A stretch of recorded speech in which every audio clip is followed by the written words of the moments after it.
Ingat ya guys, subscribe dulu baru nonton. Ingat ya guys, subscribe dulu baru nonton. Ingat ya guys, subscribe dulu baru nonton.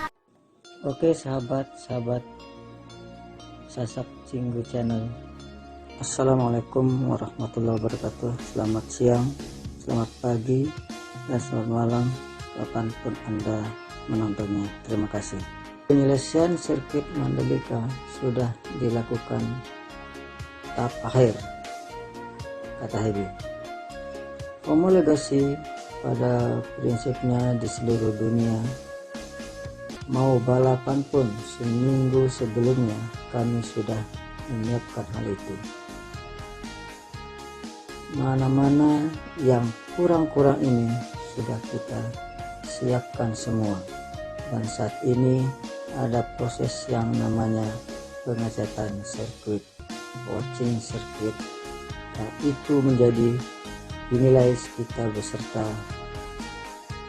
race control yang sedang diinstal.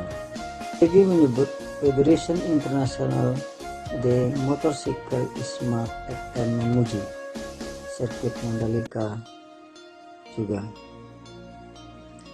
FM memuji pada saat SPA atau SPI di sirkuit Mandalika, kata Hebi, untuk materi sirkuit.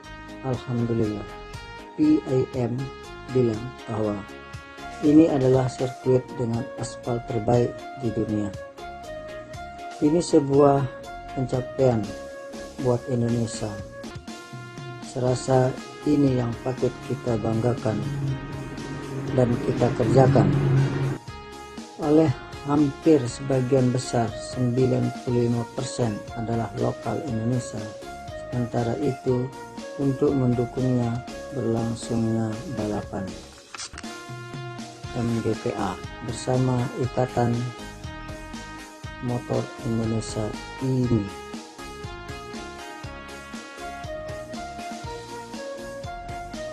Ini telah melakukan pelatihan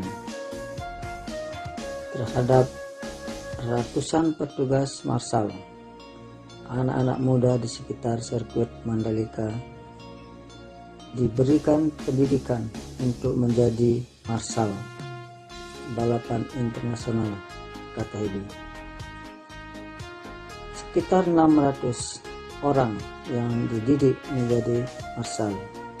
Pemuda-pemuda setempat pendidikan hampir 3 hari berturut-turut. Marshal ini juga akan mendapat sertifikat, sehingga potensi anak-anak muda di sekitar Mandalika benar-benar bisa tanggap. Mereka bisa membantu surprise record yang ada di seluruh dunia jika diundang. Sementara itu, soal kapasitas penonton di sirkuit Mandalika untuk saat ini masih dibatasi karena pada pandemi COVID-19. Untuk pegelaran juga di November nanti hanya ada 25.000 tiket yang dijual. Padahal kapasitas penonton di sirkuit Mandalika ini cukup besar loh guys. SCO Mandalika Grand Prix Association MGPA Ricky Gigansa mengatakan, jika tidak dibatasi karena pandemi, sirkuit Mandalika ini memiliki 75.000 kursi tribun, kata Ricky. Kita bisa tingkatkan dengan mudah antara 80 sampai dengan 100.000 kursi hospitality. Kita bisa sampai 7.000 orang tentangnya. Bisa mencapai 150.000 sampai dengan 200.000 kapasitas penonton. Itu pun masih bisa ditingkatkan lagi jika perlu, sebab menurut Ricky, sirkuit Mandalika masih memiliki banyak lahan yang kosong, bisa dijadikan sebagai tribun. jika dibutuhkan. Vicky berkata, jika ingin memaksimalkan kapasitas di Mandalika Circuit, punya lahan 100 hektar, memiliki banyak ruang terbuka, jadi kesempatan untuk membawa lebih banyak penonton bisa dilakukan di masa depan.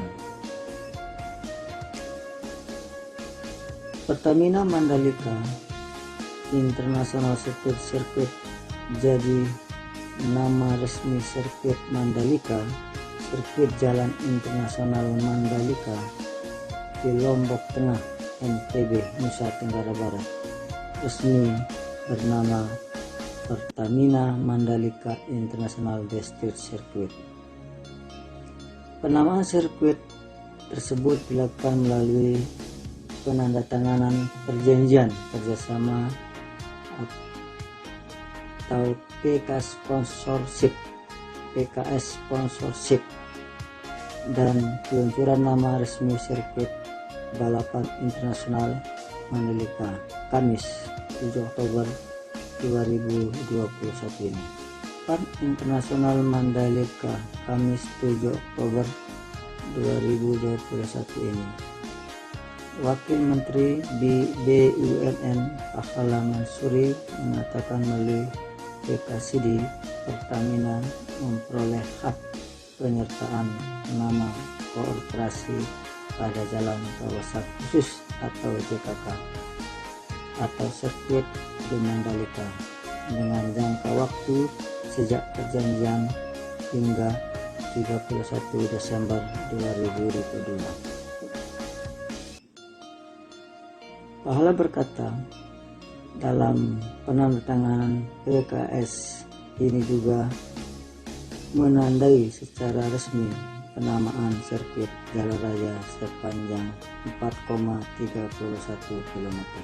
Sirkuit jalan raya sepanjang 4,31 km yang dibangun oleh TDC tersebut menjadi Pertamina Mandalika International Street Circuit.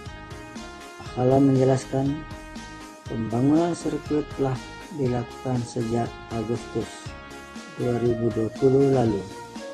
Pada tahun ini, industri sirkuit tersebut akan diuji cobakan dengan beberapa kejuaraan balap internasional, di antaranya Idemitsu Asia Talenta Cup yang akan jadi ajang pembuka di sirkuit Mandalika pada tanggal 12 sampai dengan 14 November 2021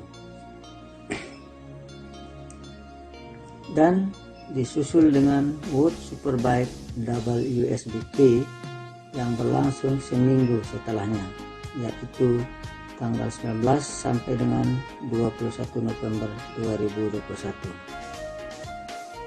Kata Pahala, jadi ini termasuk salah satu event yang paling ditunggu-tunggu tahun depan. Kita akan menyaksikan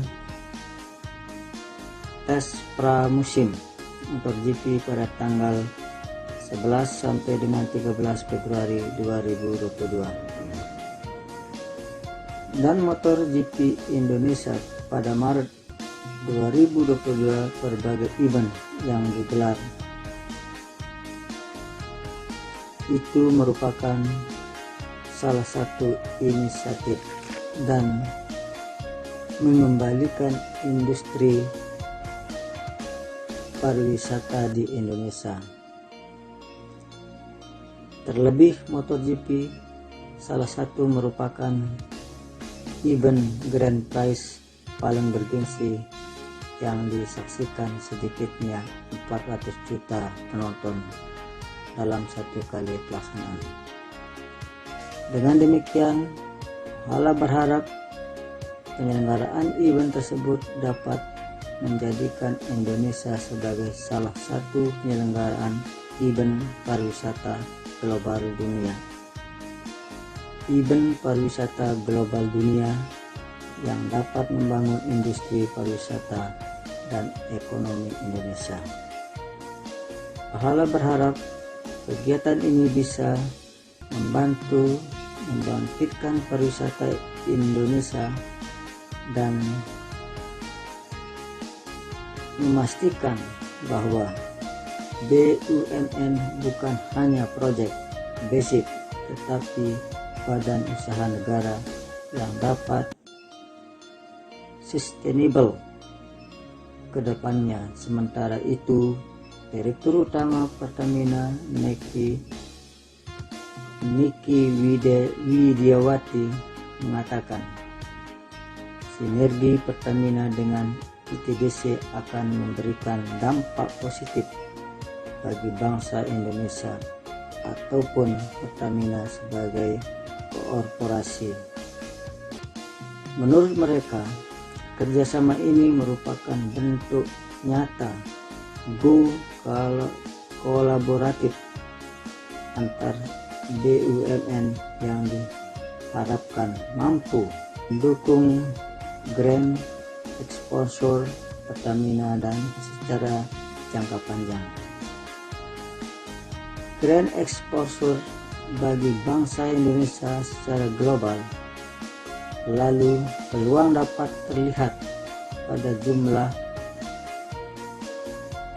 fanbase di media sosial MotoGP yang mencapai 26,6 juta followers dan berbagai platform dan lebih besar dari jumlah fanbase Formula One. Dukungan atas penyelenggaraan MotoGP di Indonesia ini juga salah satu bentuk aspirasi Pertamina menjadi BUMN Main Go Global dengan nilai pasar $100 juta atau setara dengan 1,4 triliun rupiah di tahun 2024, dan partisipasi Pertamina dalam mendukung pemerintah guna meningkatkan potensi pariwisata Indonesia, kata Widiawati.